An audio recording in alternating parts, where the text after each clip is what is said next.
국민의힘은 이재명 후보와 성남시를 대상으로 물귀신 같은 이 가짜 뉴스의 발목 잡기 혈안입니다.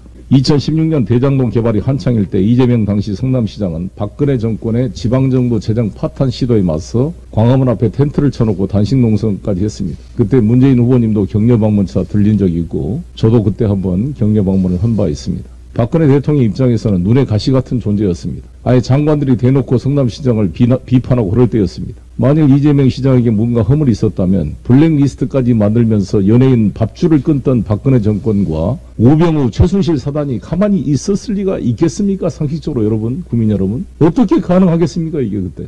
김영춘 전 해수부 장관의 지적처럼 대장동 사업과 부산 해운대 LCT와는 극단적 비교 사례입니다. 부산시는 공공개발을 하겠다며 토지를 수용하고 조성원가 그대로 민간에게 넘겼습니다. 도시계획을 변경해 해운대 백사장 주변 60m 고도 제한을 풀어 412m 101층을 허가했다고 합니다. 사업계획도 변경해서 원래 없었던 아파트 882세대를 분양할 수 있도록 민간 사업의 수익성을 보장해 주었습니다. 부산시는 예산 1천억을 들여 주변 도로 확장 기반시설 정비사업도 투입해 줬습니다. 온갖 편법과 특혜를 몰아준 LCT는 사업비만 2조 7천억에 수익은 1조 원 이상인데 부산시가 환수한 금액은 단돈 1원도 없습니다. 성남동 대장개발은 2015년 협약 당시 민간사업자 예상이익이 1,773억 원이었습니다. 당시에 4,500억 원을 환수하기로 확정을 하고 나중에 920억 원을 민간사업자에게 추가로 부담시킨 사업입니다. 왜 추가 이익을 환수 안 했냐 그러는데 나중에 이렇게 부동산 값이 폭등될지 어떻게 알았겠습니까? 그 당시에 그러면 확정 이익을 하지 않고 추가 이익을 하게 됐으면 손실에 대한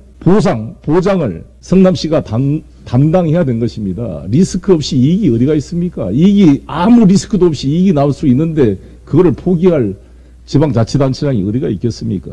누가 하냐에 따라 이렇게 결과가 달라지는데 LCT 사업을 허가하고 특혜를 주고 1천억 시예산을 퍼주고도 한 푼도 부산시를 위해 확보하지 못한 역대 부산시장은 모두 국민의힘 전신인 한나라당, 새누리당 소속 시장들이었습니다. 5,500억을 환수한 성남시장을 도둑이라고 한다면 국민의힘 대표님과 원내대표님, 그럼 역대 부산시장들은 한돈 1원도 돌려주지 않고 1조 원의 LCT 이익을 남겨준 이 부산시장들은 뭐라고 불려야 될지 한번 말씀해 주시기 바라겠습니다. 이재명 후보께서 지사직 사퇴를 미루고 국감에 출석해야겠다고 결정했다고 합니다. 저는 가능한 이 자리에서 빨리 사퇴를 하고 대선 후보, 예비후보 등록을 요청했지만 이재명 후보가 이렇게 판단했습니다.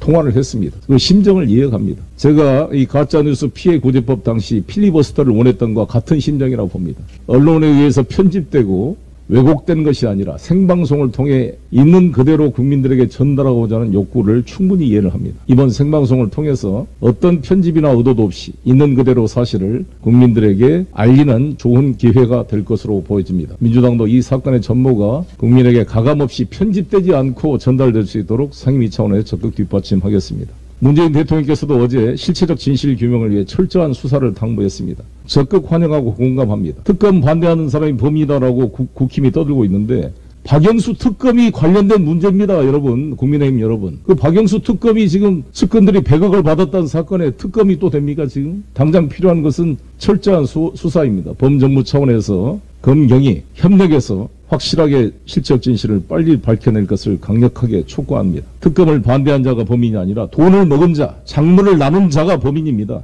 검경 없는 성의 없는 수사를 촉구하는 바입니다.